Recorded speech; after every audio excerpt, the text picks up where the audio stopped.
ప్రేక్షకులకి లలితాంబిక అమ్మవారి యొక్క అనుగ్రహం పరిపూర్ణంగా కలగాలని మనస్ఫూర్తి కోరుకుంటూ, మనకి సూర్యగ్రహణము 2వ తేదీ అమావాస్య నాడు. చాలామందికి సందేహం ఏంటంటే అసలు మనకు ఉందా లేదా అని అడుగుతున్నారు. మనకి ఇండియాలో లేదు, ఇది గుర్తుపెట్టుకోండి. దీని గురించి ఏమీ భయపడాల్సిన పని లేదు. మరి ఎక్కడుందండి? అమెరికన్ కంట్రీస్ సైడ్ ఉంది సూర్యగ్రహణం, గుర్తుపెట్టుకోండి.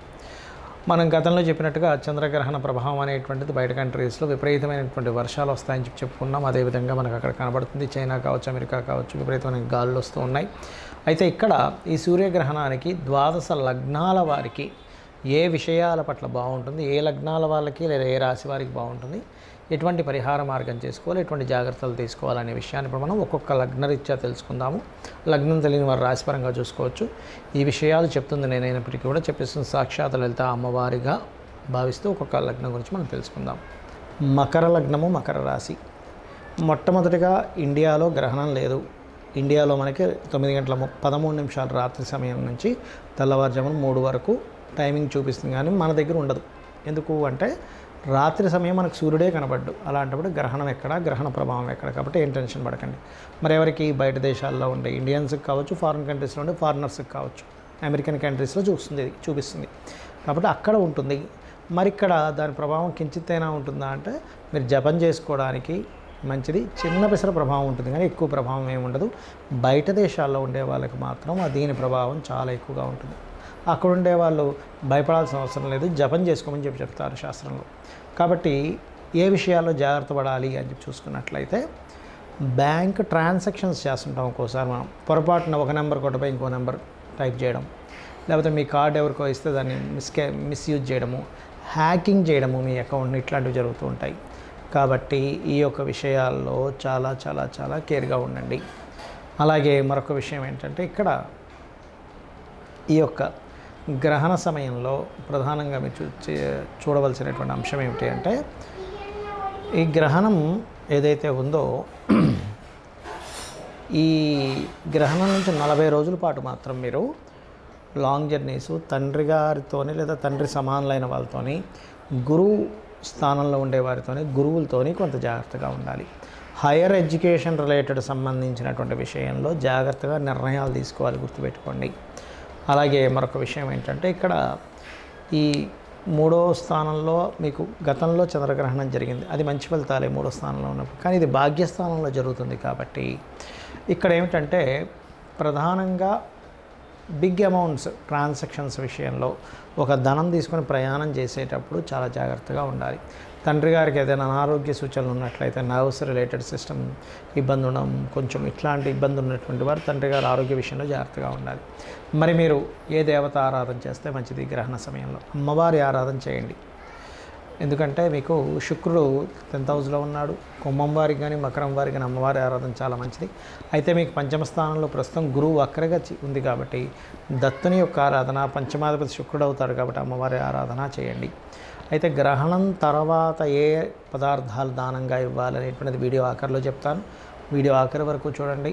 మరియు మరొక విషయం ఏంటంటే, ఏదైనా క్షేత్ర దర్శనం చేసుకోండి. గ్రహణం తర్వాత 9వ స్థానంలో కేతు ఉన్నందుకు గణపతి క్షేత్రం కానీ, వెంకటేశ్వర స్వామి ఆలయాలకు కానీ, సూర్యుడి క్షేత్రాలైనటువంటి అరసవెల్లి లేనట్లయితే కోణార్క ఆలయాలు లాంటిది కానీ దర్శనం చేసుకుంటే చక్కటి ఫలితాలు వస్తాయి మీకు.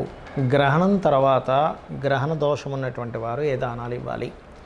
గుర్తుపెట్టుకోండి, గోధుమలు 1 కేజీ, కేజీంబావు గోధుమలు, కేజీంబావు బియ్యము, మినుములు, ఉలవలు, ఈ 4 పదార్థాలు తీసుకోండి. అదేవిధంగా సూర్య ప్రతిమ, చంద్ర ప్రతిమ అని ఉంటాయి మనకి పూజా సామాగ్రి స్టోర్స్లో దొరుకుతుంది. అదేవిధంగా మీకు నాగపడిగ ప్లస్ దీంతోపాటు ఒక ఇత్తడి గిన్నె, చిన్న ఇత్తడి గిన్నె తీసుకొని దాంతో నెయ్యి కూడా, ఆవు నెయ్యి కూడా పెట్టి, స్వచ్ఛమైన ఆవు నెయ్యి పెట్టి వీటిని దానంగా ఇవ్వాలి. మరి ఎప్పుడు ఇవ్వాలి? గ్రహణం అయిపోయిన తర్వాత ఆ రోజైనా ఇవ్వచ్చు. అదేవిధంగా మనకి నెక్స్ట్ డే కూడా ఇవ్వచ్చు, ప్రాబ్లం ఏం లేదు. అయితే ఈ గ్రహణ ప్రభావం మాత్రం 40 రోజులు ఉంటుంది, గుర్తుపెట్టుకోండి. మరి ఇక్కడ చాలామందికి ఏమండి మనకి నాకు డేట్ ఆఫ్ బర్త్ లేదు, టైం లేదు, నాకు అసలు ఏ రాశో కూడా తెలియట్లేదు, అలాంటప్పుడు నేను ఇవ్వచ్చా అని అడుగుతూ ఉంటారు. ఖచ్చితంగా ఇవ్వచ్చు, దోషమేం లేదు. అదేవిధంగా ఏ రాశో కూడా తెలియనటువంటి వారు జాగ్రత్త తీసుకోవాల్సింది ఏమిటి అంటే, ముఖ్యంగా అప్పుల విషయంలో జాగ్రత్త పడాలి. సూర్యగ్రహణం న్యాచురల్ 6th హౌస్లో జరుగుతుంది కాబట్టి అనవసరంగా లిటికేషన్స్లో ఇరుక్కుంటాను అనుకునేటువంటి విషయాల్లో జాగ్రత్త పడాలి. అంటే మనం ఊరికనే పోయి ఇందులో లిటిగేషన్స్ ఇరుక్కుంటాం, అటువంటివి ఏమైనా ఇరుక్కుంటామో లిటిగేషన్స్ అనుకునే విషయాలు చాలా జాగ్రత్తగా ఉండాలి. మీకు date of birth, time of birth లేనటువంటి వారు ఆరోగ్య సంబంధించిన విషయంలో జాగ్రత్త పడాలి. ఇది ఒకటి గుర్తుపెట్టుకోండి. అదేవిధంగా మనకు ఆ రోజు అమావాస్య కూడా వస్తుంది కాబట్టి అమావాస్య నాడు అమ్మవారి ఆరాధన చాలా మంచిది. మరియు ఈ అమావాస్య తర్వాత మనకి నవరాత్రులు వస్తున్నాయి కాబట్టి అమావాస్య రోజు పాటించాల్సింది కూడా ఏమిటంటే మీరు చక్కగా మధ్యాహ్నం పూట అంటే నెక్స్ట్ డే మనకి అమ్మవారి నవరాత్రులు స్టార్ట్ అవుతున్నాయి కాబట్టి మధ్యాహ్నం పూట నెయ్యి కలిపినటువంటి అన్నాన్ని తీసుకోండి. ఇది శాస్త్రంలో ఉన్నటువంటిది. రాత్రికి పలహారం తీసుకోండి. అలాగే అమావాస్య నాడు పూర్తి లలితా సహస్రనామాలు శ్రవణము లేదా పఠనం చేయండి. ఏమండి నేను ఆకలితో ఉండలేను అని అనుకునేటువంటి వారు పాలు లాంటివి తీసుకోవచ్చు ఉదయం పూట.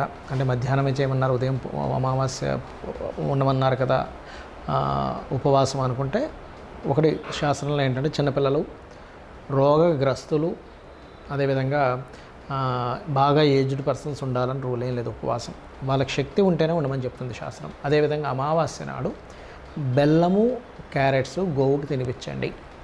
నవగ్రహాలకి ముఖ్యంగా నాకు ఏ డేట్ ఆఫ్ బర్త్లో ఏమీ లేవనుకునేటువంటి వారు ఇంకో రెమెడీ కూడా చేసుకోవచ్చు. ఏమిటది? గ్రహణ ప్రభావం పడకుండా ఉండాలంటే ఈ 40 రోజులు ఉంటుందని చెప్పాం కదా దీని ప్రభావము. వీలున్నప్పుడల్లా కూడా రోజు పెడితే ఇంకా మంచి దీపారాధన నవగ్రహాలకి. లేనట్లయితే రవి, చంద్ర, రాహుకేతు గ్రహాల దగ్గర దీపం వెలిగించండి. ఎందుకంటే చాలా ప్రదేశాల్లో దానం తీసుకునే వాళ్ళు ఉండరు. ఇంకొన్ని ప్రదేశాల్లో అయితే, విదేశాల్లో అయితే అసలు గ్రహణం దగ్గర నవగ్రహాల దగ్గర దీపమే పెట్టనివ్వరండి అంటూ ఉంటారు. అలాంటప్పుడు దానికి దూరంగా ఒక ప్రదేశం ఉంటుంది దీపం పెట్టడానికి. అక్కడ మీరు ఇది రవికి, ఇది చంద్రగ్రహానికి, ఇది రాహుకి, ఇది కేతువుకి అని కూడా పెట్టవచ్చు దీపం. గుర్తుపెట్టుకోండి. ఇలా చేసినా సరే దోషం పోతుంది. అలా కాదు పేదవాళ్ళు ఉంటారు ఎవరైనా, వాళ్ళకి ఏదైనా సరే భోజనం గ్రహణ దోషం పోవాలనే సంకల్పం చేసుకుని భోజనం వాళ్ళకి తినిపిస్తే కూడా ఆ దోష ప్రభావం పోతుంది. అంటే ఇక్కడ మీరు పుణ్యం సంపాదించుకున్నారు కదా, ఈ పుణ్యం వెళ్ళి అక్కడ దోషాన్ని తగ్గిస్తుంది. ఒకళ్ళ ఆకలి తీర్చినందుకు ఇలా చేయండి. అదేవిధంగా ఇక్కడ ఏంటంటే గ్రహణ సమయంలో చాలామంది ఏంటంటే ఏమండి ప్రెగ్నెన్సీతో ఉండేటువంటి లేడీస్ ఇక్కడ మనం ఉండాలంటే ఇండియాలో ఏమీ ఉండక్కర్లేదు. ఎందుకంటే ఇండియాలో రాదు ఈ గ్రహణం. బయట దేశాల్లో ఉండేటువంటి ప్రెగ్నెన్సీ లేడీస్ మాత్రం జాగ్రత్తగా ఉండాలి. అందులో ప్రధానంగా సూర్యగ్రహణం ఇక్కడ జరుగుతుంది కాబట్టి ఎవరెవరు ఎక్కువగా జాగ్రత్తగా ఉండాలి? వృషభ లగ్నం వారు లేదా వృషభ రాశి వారు మెయిన్గా జాగ్రత్తగా ఉండాలి. లేదా కన్యవారు, ఎందుకంటే కన్యలో గ్రహణం జరుగుతుంది కాబట్టి కన్యవారికి ఎక్కువ ప్రభావం ఉంటుంది. కన్యకి, వృషభానికి, మకరానికి ఎక్కువ ప్రభావం ఉంటుంది. ఇంకొంచెం ప్రభావం సింహానికి, తులకి ఉంటుంది. కానీ మంచి మాత్రం మేషలగ్నానికి ఉంటుంది, మంచి కర్కాటకానికి ఉంటుంది, వృశ్చికానికి, ధనస్సుకి మంచి ప్రభావం ఉంటుంది సూర్యగ్రహణం. కాబట్టి ఇవి చెయ్యండి. ఖచ్చితంగా మీకున్నటువంటి ఇంకోటి ఏంటంటే గ్రహణము అనగానే మనం మహర్షి మనకు చెప్పిన కాన్సెప్ట్ ఏంటంటే ఇది ఒక యోగం. ఇది ఒక యోగంగా అనుకుని ఆ సమయంలో జపం చేయండి.